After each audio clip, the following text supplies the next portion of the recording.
സന്തോഷമായി ഉണ്ണിയിട്ട സന്തോഷമായി. ഏതായാലും ചെകുത്താനകത്തായി. ചെകുത്താനെന്ന് വിചാരിച്ച് വിളിക്കുമ്പോൾ എല്ലാവരും വിചാരിക്കും ചെകുത്താന്. അതെ, സ്വഭാവമൊക്കെ ഏകദേശം ചെകുത്താന് സമമായുള്ളൊരു കാര്യമാണ്. പുള്ളിക്ക് ലാലേട്ടൻ, മോഹൻലാൽ, അതുപോലെ സിനിമയെ പറ്റി കേൾക്കുന്ന ഭയങ്കര ചതുർത്ഥിയാണ്. എനിക്ക് തോന്നുന്നു സിനിമയിലെ അഭിനയിക്കുകയോ നിർമ്മിക്കുകയോ അങ്ങനെ പോയി ലാലേട്ടൻ ഡേറ്റ് കൊടുക്കാത്ത ചൊരുക്കാണോ എന്നൊന്നും എനിക്കറിയില്ല. എന്താണ് ലാലേട്ടനുമായിട്ട് ഈ ചെകുത്താൻ എന്ന് പറയുന്ന വ്യക്തിക്കുള്ള പ്രശ്നമെന്ന് എനിക്ക് എത്ര മനസ്സിലാക്കിയില്ല. കാര്യം അത്രയ്ക്ക് വിദ്വേഷമാണ്. ലാലേട്ടൻ എന്ത് ചെയ്താലും എനിക്ക് തോന്നുന്നു ലാലേട്ടൻ്റെ ഓരോ നോട്ടവും ഓരോ പാവവും എപ്പോഴും നോക്കിയിരിക്കുക ഈ ചെകുത്താൻ്റെ പരിപാടി. അതിനകത്ത് എന്തെങ്കിലുമൊക്കെ വിമർശിക്കാൻ പറ്റുന്നുണ്ടോ എന്നുള്ള. അപ്പോൾ ഇതിന് ഒരു 8ൻ്റെ പണി തന്നെ ആയിട്ടിരിക്കുന്നത്. പെട്ടെന്നൊന്നും ഊരിപ്പോകാൻ വലിയ പാടായി.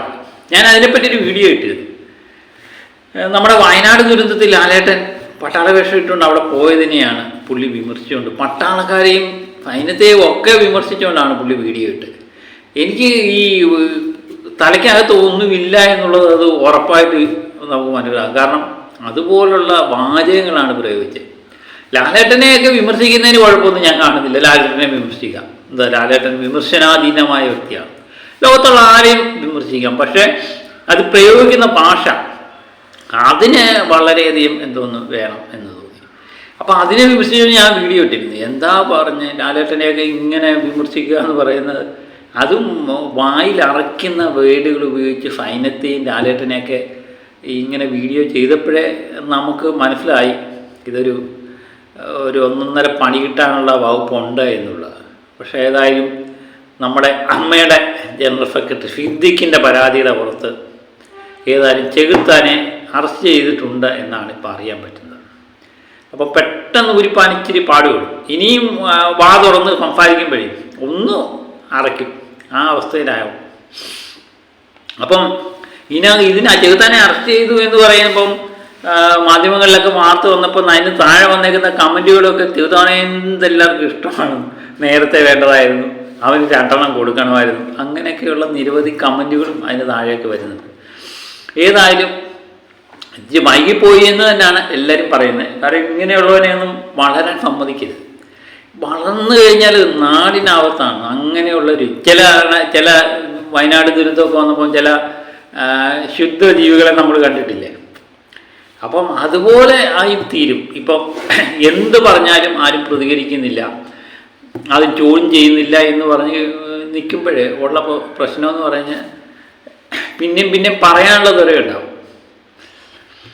അപ്പോൾ ഏതായാലും അതിനൊരു അറുതി വന്നിട്ടുണ്ട് എന്നുള്ളതാണ് ഇപ്പം നമുക്ക് മനസ്സിലാവും. ചെകുത്താനെ ആറാട്ടാണ് എന്തൊക്കെയോ പറയുന്നു യൂട്യൂബിൽ. കാശുണ്ടാക്കാനുള്ള താല്പര്യമായിരിക്കും കേട്ടോ, അല്ലെങ്കിൽ ഈ നെഗറ്റീവിലൂടെ ഇങ്ങനെ പബ്ലിസിറ്റി. ചെകുത്താനൊക്കെ ഈ ഇങ്ങനെയൊക്കെയുള്ള വീഡിയോകളൊക്കെ ഇട്ടാണ് ഇത്രമേൽ പബ്ലിക്. പിന്നെ ഇവൻ്റെയൊക്കെ കാണാനും ആളുണ്ട് എന്നുള്ളത്. അങ്ങനെ നമുക്ക് കുറ്റം പറയാൻ പറ്റത്തില്ല. കാരണം ഇവൻ എന്താ പറഞ്ഞിട്ട് അറിയണമെന്ന് വേണ്ട. അതിന് ശേഷം അവൻ്റെ വീഡിയോയ്ക്ക് താഴെ വരുന്ന കമൻറ്റുകളും നോക്കണം. എൻ്റെ അമ്മയെ പെറ്റ തള്ളതാണ്, സഹായിക്കത്തില്ല. അതുപോലെ ചീത്ത വർത്തമാണ്. ഇവൻ്റെ വീട് ഒന്നും ഇല്ലയോ എന്നുള്ളത് എനിക്ക് എപ്പോഴും സംശയം തോന്നിയിട്ടുണ്ട്. കാരണം അവർ പോലും ഒന്ന് പറഞ്ഞ് മര്യാദയ്ക്ക് നിർത്താനുള്ള ഒരു താല്പര്യം. എന്ത് വന്നാലും സിനിമയിൽ എന്ത് വന്നാലും സിനിമക്കാരെ കണ്ടാലും പുള്ളിക്ക് അങ്ങ് ദേഷ്യമാണ്. പുള്ളി പിന്നെ അതിനെപ്പറ്റി പറയും. സിനിമ കാണാൻ റിവ്യൂ ചെയ്തുകൊണ്ടിരിക്കുക, ഒരു പടം എങ്ങനെയൊക്കെ പൊട്ടിക്കാൻ പറ്റുന്നതൊക്കെ അതുപോലെ പൊട്ടിക്കുക. പുള്ളിക്ക് ഒന്നും ഇഷ്ടമല്ല. എനിക്ക് തോന്നുന്നു സത്യം പറഞ്ഞാൽ പുള്ളി നായകനായിട്ട് വരുവണം, മലയാള സിനിമ രക്ഷപ്പെടണമെന്ന് അതേ ഒരവസ്ഥയാണ് പുള്ളി എപ്പോഴും കാണിച്ചു കൂട്ടുന്നത്. ഇപ്പോഴും ഇതൊക്കെ തന്നെയാണ് കാണിക്കുന്നത്. ഏതായാലും വയനാടിൽ വന്ന് പുള്ളിക്കൊരു പണി കിട്ടി. അപ്പം വയനാട് ദുരന്തം പലർക്കും ഇങ്ങനെയുള്ള പല മഹാന്മാർക്കും പണിയായി മാറിയിട്ടുണ്ട്. നമ്മൾ പലരെയും കണ്ടില്ലേ, പിന്നെ പലരെയും പിടിച്ചത്. അവനൊക്കെ ഇച്ചിരി പാടുപെടും അല്ലേ. അതാ ദുരന്തം വരുമ്പോൾ ഇങ്ങനെയുള്ള കാര്യങ്ങൾ. ബാക്കിയുള്ള സമയത്തൊക്കെ എല്ലാവരും ക്ഷമിക്കുമെന്ന് പോട്ടെ, തലയ്ക്ക് പ്രശ്നമുള്ള കുട്ടിയായിരിക്കും എന്നൊക്കെ വിചാരിച്ച് നമ്മളങ്ങ് ക്ഷമിക്കും. പക്ഷേ ഇത് ഇപ്പോഴത്തെ സമയത്ത് നമുക്ക് ക്ഷമിക്കാനേ പറ്റത്തില്ല. ഏതായാലും സിദ്ദിഖ് തന്നെ അതിന് മുന്നിട്ടിറങ്ങി തന്നെ അഭിനന്ദനമാണ്. കാരണം സിദ്ദിഖ് പറയുന്നുണ്ട് വളരെ പറ്റിയും ഇങ്ങനെ അപവാദം പറഞ്ഞു, പ്രത്യേകിച്ച് ലാലേട്ടനെ പറ്റി അവമാനം ഇങ്ങനെ പറഞ്ഞു കഴിഞ്ഞപ്പോൾ എനിക്ക് വളരെയധികം വിഷമം തോന്നിയതായിട്ട് സിദ്ദിഖ് പറയുന്നു. അപ്പം സിദ്ദിഖ് തന്നെ അതിന് മുൻകൈ എടുത്തതിൽ വളരെയധികം സന്തോഷമുണ്ട്. അപ്പം ഇങ്ങനെയുള്ളവന്മാരെയൊക്കെ പണി കൊടുക്കണം. ഇത് കണ്ടപ്പോൾ എനിക്ക് പണ്ട് നമ്മുടെ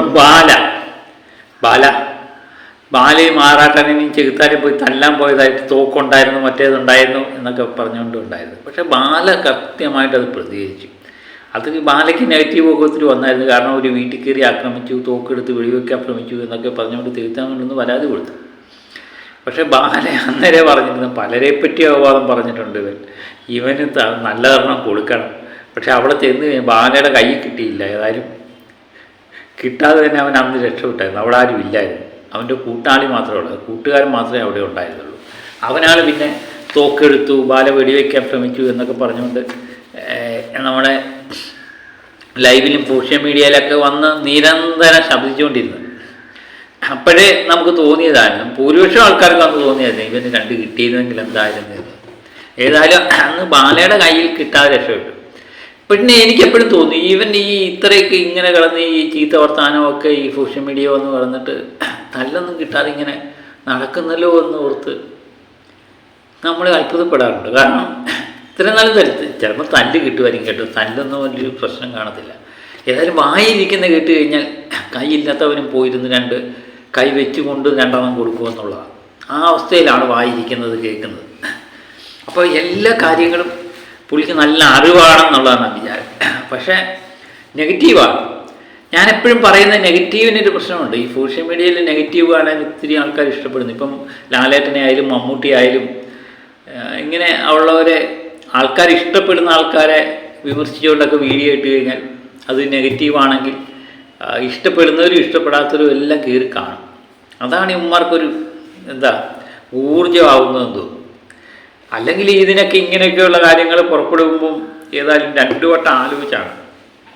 ഏതായാലും ഇത് ഈ പ്രാവശ്യം മോനെ ചെകുത്താനെ കുടുങ്ങി അല്ലു അങ്ങനെ അങ്ങോട്ടോ ഒരു പേരെങ്ങാണ്ട് പറയുന്നത് കേട്ടു. ഇതൊക്കെ പേരൊക്കെ ആരും നോക്കുന്നത്, ഇവൻ്റെയൊക്കെ പേരല്ലേ. ഏതായാലും കുറച്ച് നാളത്തേക്ക് ഇനി സമാധാനത്തിന് ഇരിക്കാം. ജയിലിൽ ഗോതമ്പണ്ടൊക്കെ ഉണ്ട് കണ്ട് കഴിക്കാം എന്ന് തോന്നുന്നു. അത് അറസ്റ്റ് ചെയ്തതായിട്ട് തന്നെയാണ് ഇപ്പം വാർത്തകൾ വരുന്നത്. അത് തന്നെ നല്ലതാണല്ലേ. ഇപ്പം ഇടയ്ക്ക് നമ്മൾക്ക് വിഷമമായിരിക്കുമ്പോഴും സന്തോഷിക്കാൻ ചില കാര്യങ്ങൾ അത് തന്നെയാണെന്ന് തോന്നുന്നു. എനിക്ക് ഇത് കണ്ടപ്പോൾ തോന്നിയത്. ഞാൻ കുറച്ച് ദിവസം മുമ്പ് ഇവൻ്റെ വീഡിയോയെ പറ്റി എതിരായിട്ടൊരു വീഡിയോ ഇട്ടിരുന്നു. ഏതായാലും പ്രതികരിക്കേണ്ടവർ പ്രതികരിച്ച് കൃത്യമായ സമയത്ത് പ്രതികരിച്ചു എന്ന് എനിക്ക് തോന്നുന്നില്ല. കാരണം ഇതൊക്കെ വളരെ നേരത്തെ വേണ്ടായിരുന്നു. ഇവനെയൊന്നും സത്യം പറഞ്ഞാൽ ഇവനെയൊന്നും വെച്ചുകൊണ്ടിരിക്കരുതെന്നാണ് പറയാനുള്ളത്. സോഷ്യൽ മീഡിയ വെച്ചുകൊണ്ടിരിക്കുന്നത്. അവൻ എവിടെയെങ്കിലും ഒക്കെ പോയി വീഡിയോ ചെയ്യട്ടെ. അപ്പോൾ ഇങ്ങനെയുള്ള വീഡിയോ കാണാതെ ദയവീതാരും കാണാതെ ഇരിക്കുക. ഇത് മാത്രമേ എനിക്ക് പറയാനുള്ളൂ. അല്ലെങ്കിൽ ഇങ്ങനെയുള്ളവന്മാർ വീണ്ടും വീണ്ടും വീണ്ടും പുതിയ അവതാരങ്ങൾ ഇങ്ങനെ ഉണ്ടായിക്കൊണ്ടേയിരിക്കും അല്ലേ. ഇപ്പം ഓരോരോ സിനിമാശാലയിൽ കണ്ടില്ലേ റിവ്യൂ പറയുന്ന ഓരോരോ അവതാരങ്ങൾ. ജനങ്ങളുടെ ശ്രദ്ധ കേന്ദ്രീകരിക്കുക, സോഷ്യൽ മീഡിയയിൽ വൈറലാകുക, ഇതൊക്കെ മാത്രമേ ഉള്ളൂ ഇവന്മാരുടെ ചിന്ത. എൻ്റെ ചെകുത്താനെ ഓക്കെ. അപ്പം ജയിലിൽ ഇനിയും ഗോതമ്പണ്ടൊക്കെ കഴിഞ്ഞ് റിവ്യൂ ഒക്കെ ചെയ്ത് കഴിയാം കേട്ടോ. Okay, bye.